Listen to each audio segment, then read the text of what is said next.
Hello and welcome to this Motor Trade Radio Supplier Special, powered by Motors and Kazoo, and hosted by Philip Nothard and Curtis Hutchinson.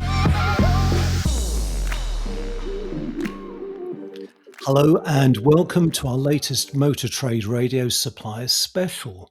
This episode is dedicated to Autoglym, the UK's largest car care brand. Launched in 1965 with products developed for professional valeters working in garages and workshops, the business grew and its name soon became a byword for car care, so much so that in 1986, Autoglym launched its first retail range.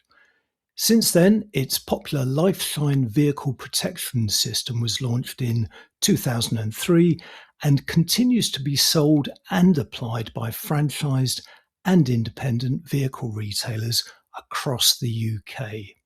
Continually refined, LifeShine's CeraFuse and new CeraFuse ULTRA products have been designed to deliver exceptional protection for paintwork, glass and interiors. Both are backed by a lifetime guarantee. A true UK success story, Autoglym's chemical products are developed, tested and produced at its R&D and manufacturing facilities in Letchworth Garden City, and with over 60 products covering every aspect of the car care process, it now exports to over 45 countries. Joining us for this Motor Trade Radio Supplier Special podcast is Anna Houldsworth, Autoglym LifeShine's Global Head of Paint Protection. So welcome to the podcast, Anna. Thank you for having me. I'm very excited to be here. So yeah, great. Thank you. It's a pleasure, absolute pleasure. I do feel old now saying it's 1965 when it was. Yeah, long-standing heritage, this business. Very, very wonderful. Lots of wonderful things it's done since it started back in the 60s. So, and here we are today. Yeah, So. I mean, I'm 55 this month and been in the industry since I was 17, and Autoglym has been part of my career since I entered it 30-something years ago. So, yeah. You find that's definitely a theme threaded through the industry, to be fair. So it certainly will be. Everyone's been through it, man and boy, listening and working. So yes, definitely. So I mean, it's absolutely fantastic to have you on, Anna. And as we've just heard, Autoglym now, as we started talking through there, has been around for over 60 years, and in that time, the car care and paint protection has certainly evolved into a highly competitive market. I mean, how is Autoglym differentiating itself from its competitors?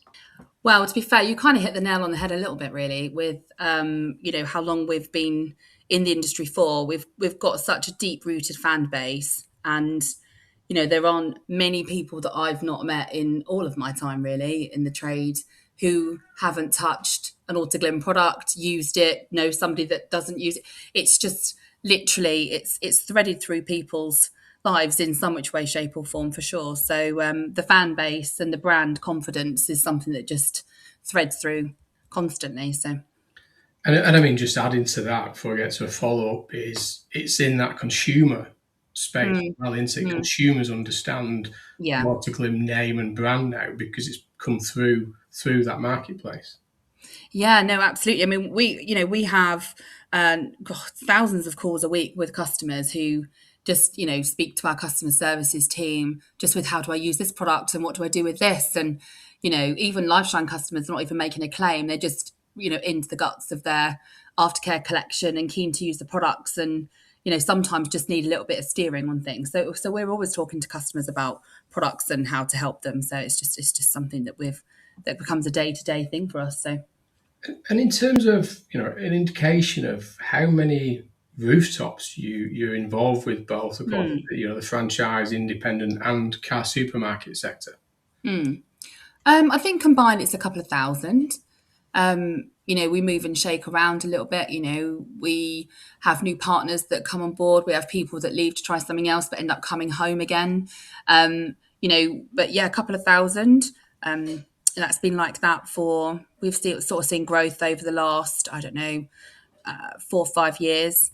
So yeah, it's a real mix as well of people that we partner with, as you say, from those independent dealers all the way through to, you know, big vehicle manufacturers that we support, big car dealer groups, you know, significant number of sites. So that, you know, we literally support one man bands all the way through to the big boys. So And Anna, looking specifically at your LifeShine solution, yeah. which, as I said in the intro, was developed very much for car retailers, can you Mhm. provide more details about its USPs compared to other paint protection products on the market? Yeah, I mean, I think everyone has their own USP, don't they? And you know, Yeah. there's a channel for everybody in this arena. Um, I think from our side, where our USPs sit, you know, health and safety has always been first and foremost with us. It's threaded through our business as a culture. Um, you know, so our trigger sprays, for example, and through our interior protection is designed to be super safe to use. We appreciate contract valeters are churning at a rapid rate of knots through a dealer group Yeah. in the valet bay. So from our perspective, we need to make sure that we support our dealers in terms of safety and making sure they don't have to constantly work out what's going on in the valet bay. So, you know, our trigger spray is water-based, super safe to use. From a respiratory perspective, that's a massive tick. I think the other thing, you know, we have colour enhancing technology. LifeShine was born specifically for used cars a long time ago. So from our perspective, you know, our product can do some really cool stuff to paintwork.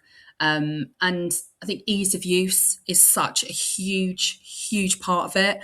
So where we will work with valeting teams, say, right, try the product, get hands on with it, you know, give us your feedback, you know, they just love it. It's easy to use, easy to handle, can't really get it wrong. You know, so from that perspective, that ease of use piece has been a big part of what we do. And then, you know, I should have maybe led with it, but our brand, you know, just that sense of it as well. People want to use Autoglym. They're very proud to have Autoglym in their business. So, you know, that USP sets us apart a lot from the competition in that respect. So there's four real key pieces. And to be fair, the other thing I'm going to say actually is the people, the teams that work for Autoglym. You know, my team, the LifeShine team, I'm absolutely blessed to have a very dedicated, passionate, focused team that are absolutely out there to support people in every way they need to, but also internally as well. So yeah, I think that will set every business apart in terms of people. But you know, I'm very proud to work for Autoglym, and the people that work with us, it's what sets us apart in my mind. So And also, as we covered in the intro, it is very much a UK business, isn't it? Because you're based in Letchworth Garden City. That's where you do all your R&D, all your development and manufacturing as well. yeah, so the Letchworth head office is pretty incredible, to be honest. We're very lucky to have such a brilliant facility. You know, where our lab, everything is born from our lab there. You know, and our innovation development team, everything is done from Letchworth. I think from our side, you know, we do have a very strong global presence. You know, so we are threaded through the globe, and also we do have you know our second part of our Autoglym family, which is our distributor D&G that we purchased, I think it's nearly 2 years ago now, from Australia, who are very much part of our business as well. So we are cast far and wide, so to speak, as well. So yeah. And just another question on LifeShine. What are the key factors driving the £499 price point for LifeShine? And how do you justify its value in comparison to higher priced alternatives? So where I sit with the RRP, from our side, that RRP is actually driven from our dealer network. So that's the confidence that our dealer network have in our product. So we never give, as you know, we will say, look, an average, you know, according to our data, we obviously collect data. We like to know what people are selling. We have people that sell it for a lot less than that, and we have people that sell it for considerably more than that.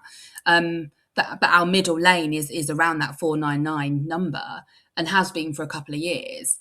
I think, you know, I think the confidence, you know, the support, our technical training is absolutely second to none. So we do spend quite a lot of time on application training, you know, what good looks like.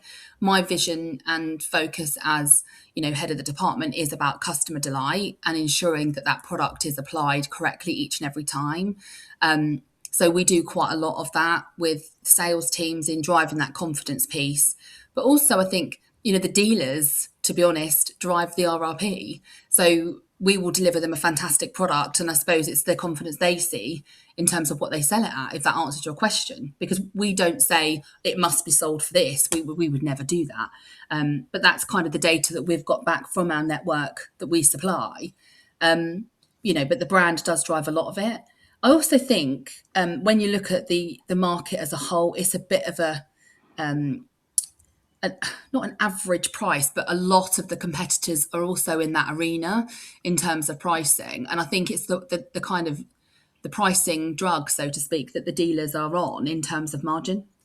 So there's a lot of that as well. That's kind of a bit of an honest answer for you, really. Yeah, no, totally. And as you say, it is a recommended retail price. So it is, yeah, it's recommended. Flexibility. Yeah. Yeah, I think it depends on the brand, the customer base, your AOI, also, your stock profile, all the things that kind of merge into what your business DNA is, really, and then how you then offer that to your customer. That will kind of determine, what that kind of pulls out through. You can have a Jaguar Land Rover business selling it at 799. You can have an Audi business selling it at 599, and you can have a Ford dealer selling it at, 399. The swing is vast. But it is dependent on the makeup of the business, I feel. We get asked a lot for guidance on it. From our side, that's why we share a national average, because it's easier for us to do that, and we can do that quite transparently and clearly. So from our side, that's kind of where we sit with it. And to a degree, that sort of goes on to the next question, really, that, that will something that will resonate with the listeners, that, the work that you put in with your customers, your support, your training, the implementation side of it. But, for the franchise independent dealers, they see LifeShine as a profitable value added item in their sales process. And as you say, that seems to be what you're saying there, that you'll give them the tools, the training, the product, everything else, give them the market data that you've got on that RRP, and then it's up to them where they sit that in the process and what their return is. Yeah, I think, I come from the retail world. So, I lived in it for nearly 25 years.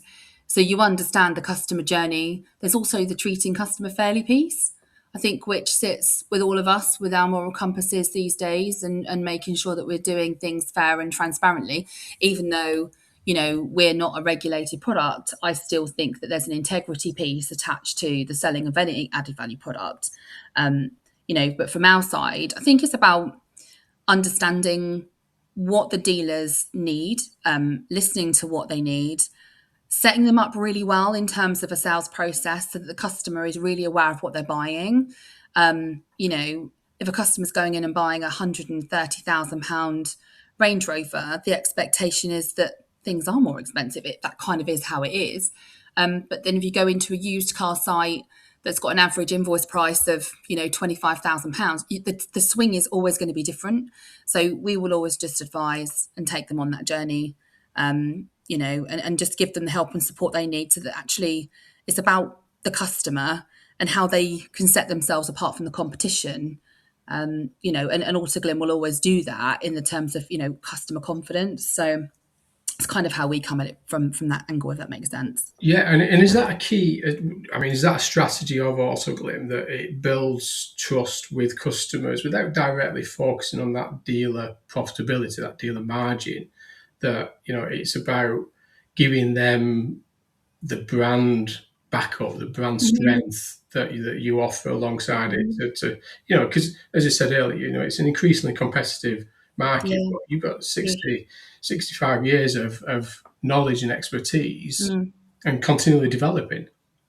Yeah, I think when I came into the business, I suppose when I've come from the retail background, it's always been about, customer centric, and how do we drive a great experience to the customer. It's all about that retention piece, etc. So from my perspective, how I've kind of, grown the strategy from LifeShine's and Autoglym's perspective over the last 4 years is sharing some of the pinch points that these dealers have to go through. The automotive industry is really challenging and constantly evolving. So for me, it's how you become a partner. So we've got an absolutely cracking product that's going to deliver in spades what you need to deliver. But the elevation attached to that comes to the partnership and the support that comes with being a LifeShine stockist, not just from, oh, I'm going to go and sell some paint. We have people that do that, but actually our true winners are the ones that literally want to sit in a boardroom and say, right, how do we really do this really well so that we drive an absolutely staggering customer experience. We drive out, we increase our CSI, and at the end of the day, they come back and do it all again and recommend their friends and family. And everybody needs that at the moment with such a fast moving market. So we do a lot of that. So it's more than just a paint protection, to be honest, for us. And I think you touched on it a bit there, that partner element and that repeat business. I was showing my age earlier on, but I speak to people that they will go in and ask for your product to be on their vehicle for their next vehicle because they had it on the last one. Yeah. I think I've sold a lot of paint protection products in my life, in the industry, for sure. I've probably sold 4 out of 5 from when I was in car sales and as a business manager and as a divisional business manager and as a head of business, So from that side, I've kind of seen it from all angles. I think where, we do differentiate ourselves is literally from that perspective. It's about making it easy. And it's about, making sure that customer, when a customer's had LifeShine, normally because of the way it's applied to the car, they end up loving it. And the support that they get from our customer care team is, honestly, I've never seen anything like it. The customer care team are so focused on making sure that customer's delighted, even if it's not even a problem that's been generated from our product, it's from the dealer or something else. We will support that customer for the lifetime they own that car. And we genuinely are stood firm on our guarantee and some. I think, the amount of above and beyond things that we've done, I think customers really appreciate that. And so when they're going to buy another paint protection product, they're a bit like, God, I don't really know what that looks and feels like when I'm used to this. And I think we have a lot of that retention attached because the product's so good. And also because the support behind it is absolutely exceptional. So yeah, I think they are buying into the brand, aren't they? They're buying into Autoglym and that LifeShine as a brand, as a consumer. It's not just an added value from the dealer. They actually begin to understand the value of the product on their vehicle. Well, we see it as they become part of the family, if I'm honest. We love talking to our customers. We learn so much from them as well. We get so many people that come up and ring and want to have a chat about a product to do with glass or something. And then we end up, talking to them about a whole plethora of things. And, we've had so many people that write and say, just thank you so much. And, oh, can you help me with something to do with my dad's car or something, whatever, or it's Father's Day. Can you help me with what he might enjoy? We have so many different random things. It's quite amazing. Really. I never really appreciated that level of depth that we go into with customers until I was here. So yeah, it's really quite amazing.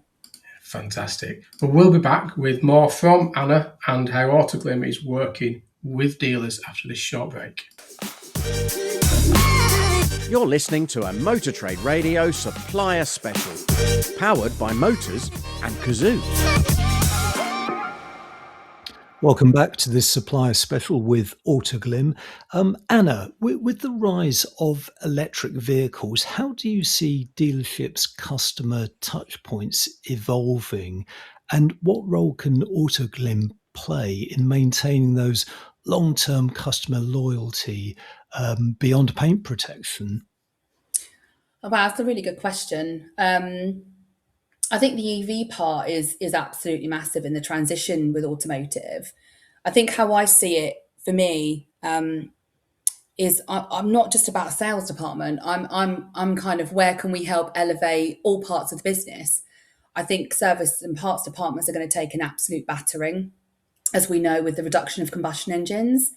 So from my side, it's how can we then elevate a customer experience in after sales? And there are many, many things we can do to help do that. I think there's just a lot of change that needs to happen in that arena, to be honest. I think there's a lot of traditional focus and channels that people get sort of sucked into.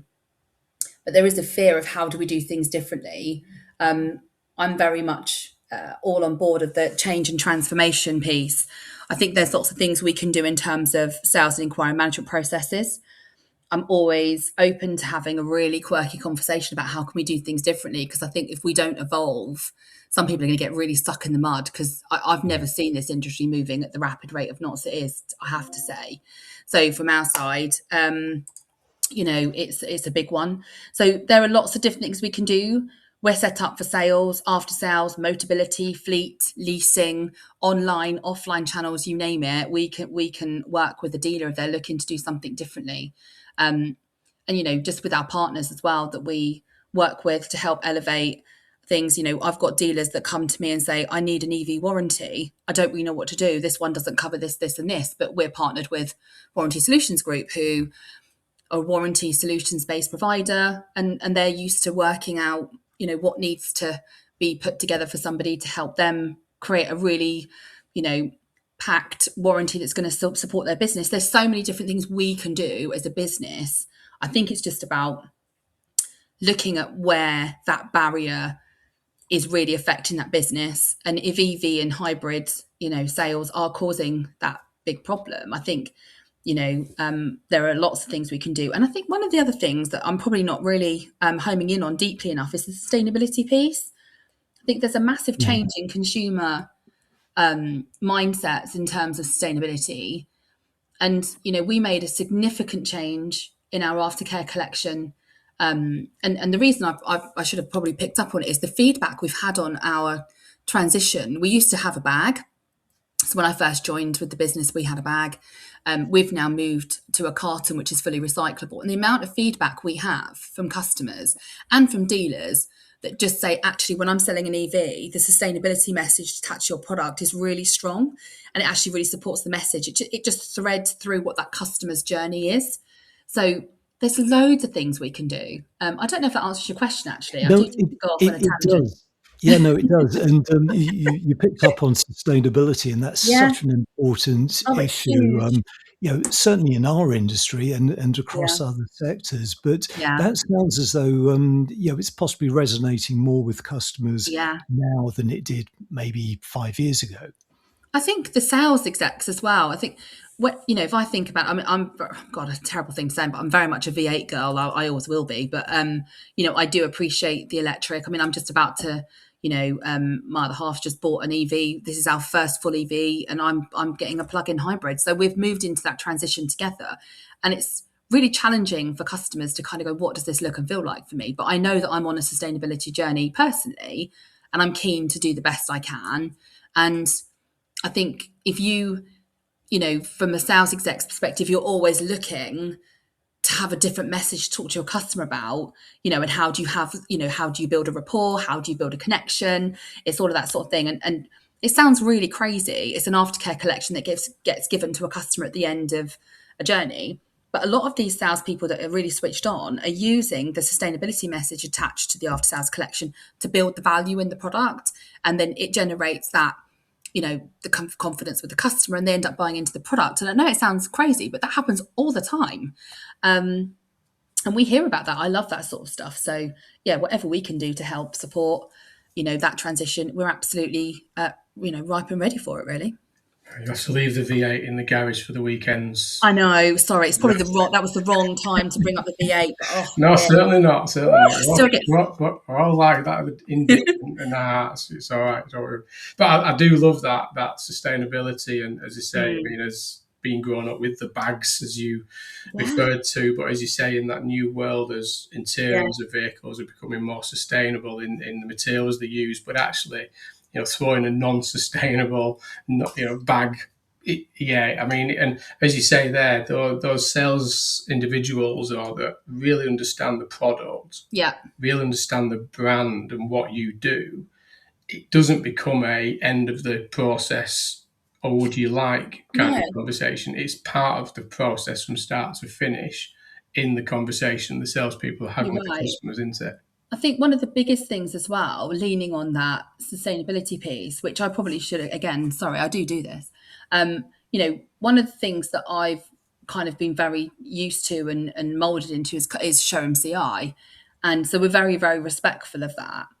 But one of the things that we used to have was dip cards. And, the good old famous dip cards, which I had when I was selling cars in 1997. I mean, my God, they've just always been around, but they're not really sustainable.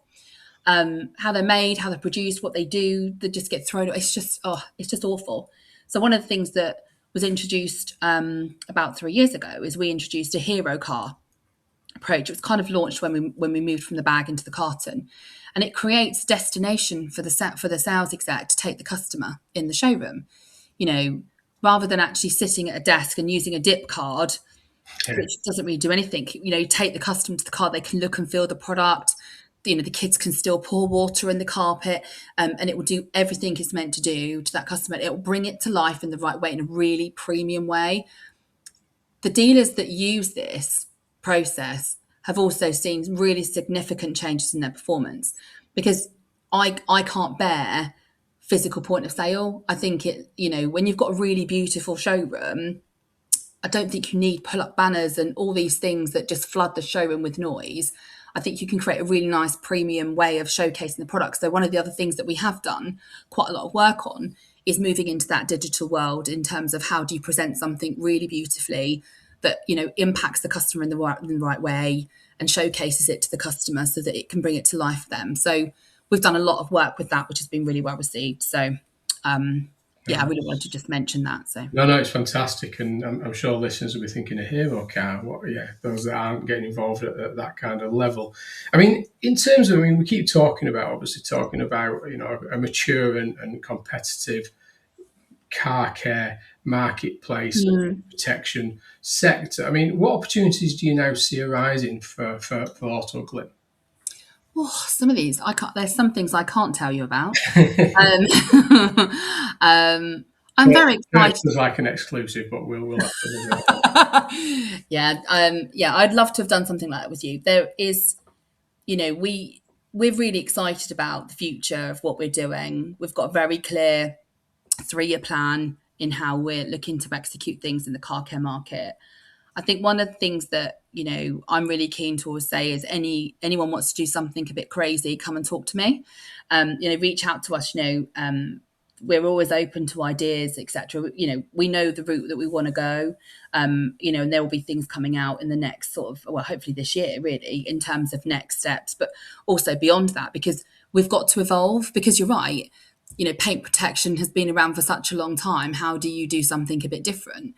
And I think everybody's scrabbling for what does that next thing look and feel like. From our perspective, we're very scientific, and we like to get into the detail. But also, I think we also like to take our time to get it right, and we like to research and understand what our customers need and want. And I think that's where our deep successes of our brand have really been, born from, is from our customers. So we'll always keep talking to them, and we've done quite a lot around what is it they would like to see.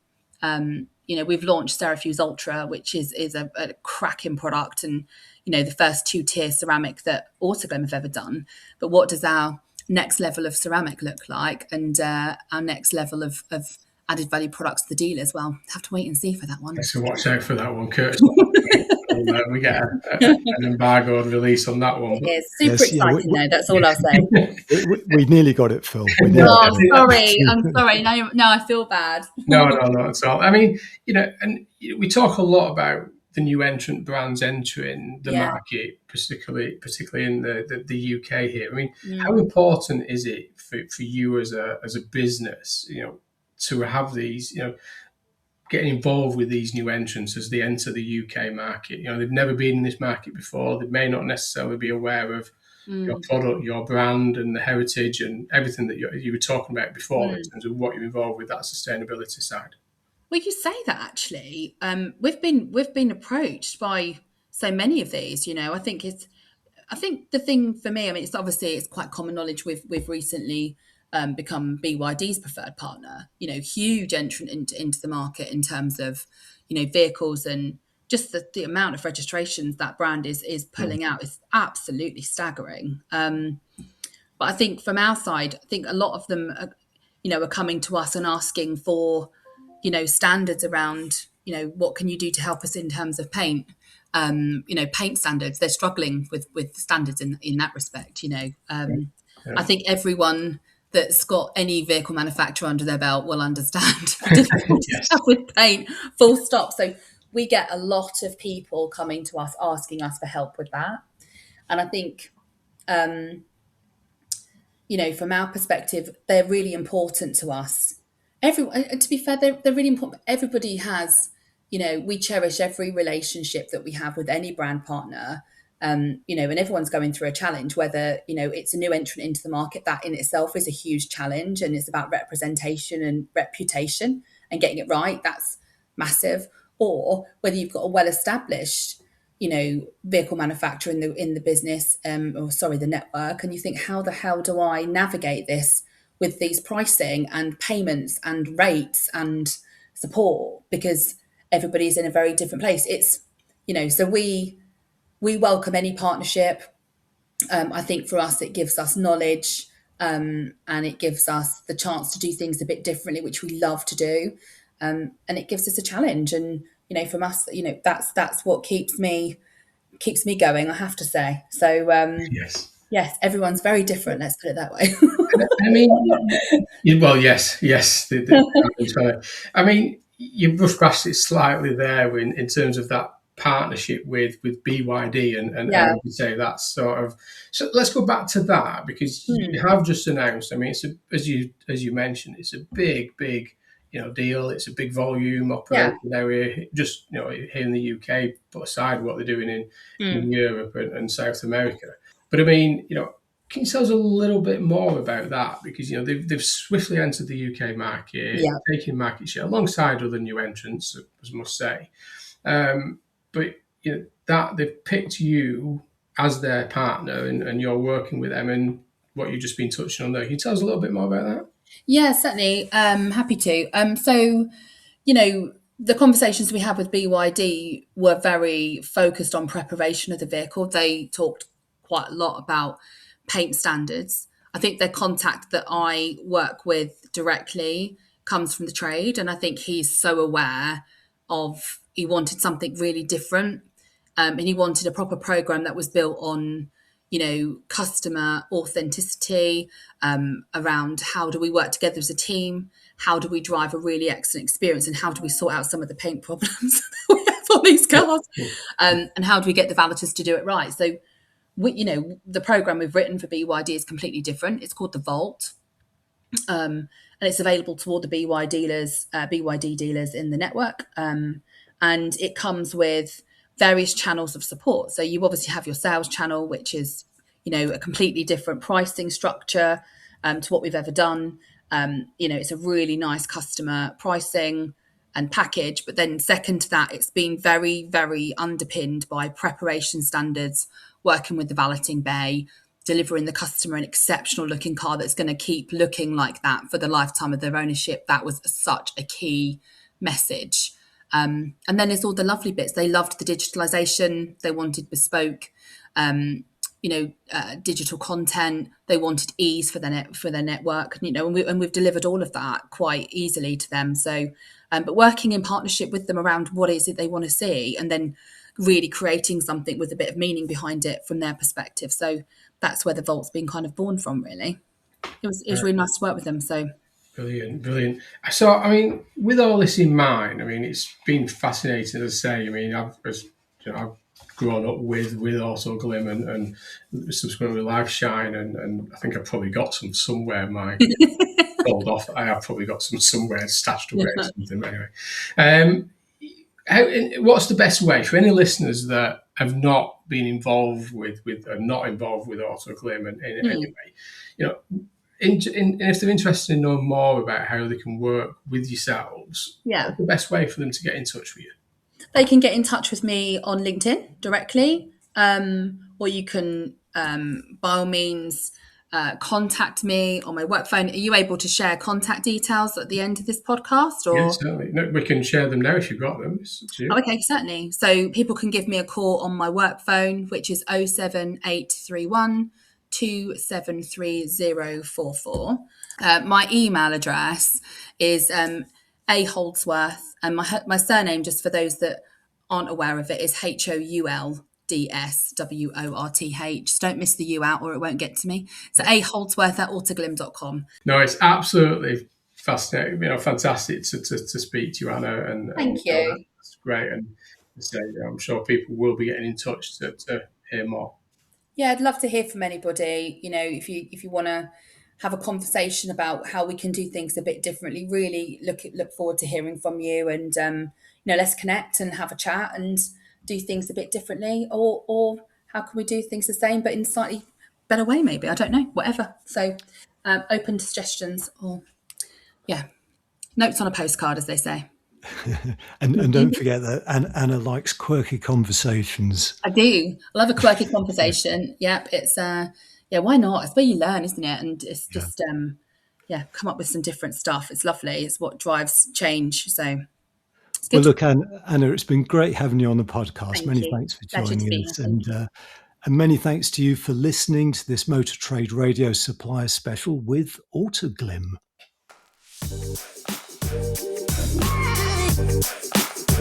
Thank you for listening to this Motor Trade Radio Supplier Special, powered by Motors and Kazoo.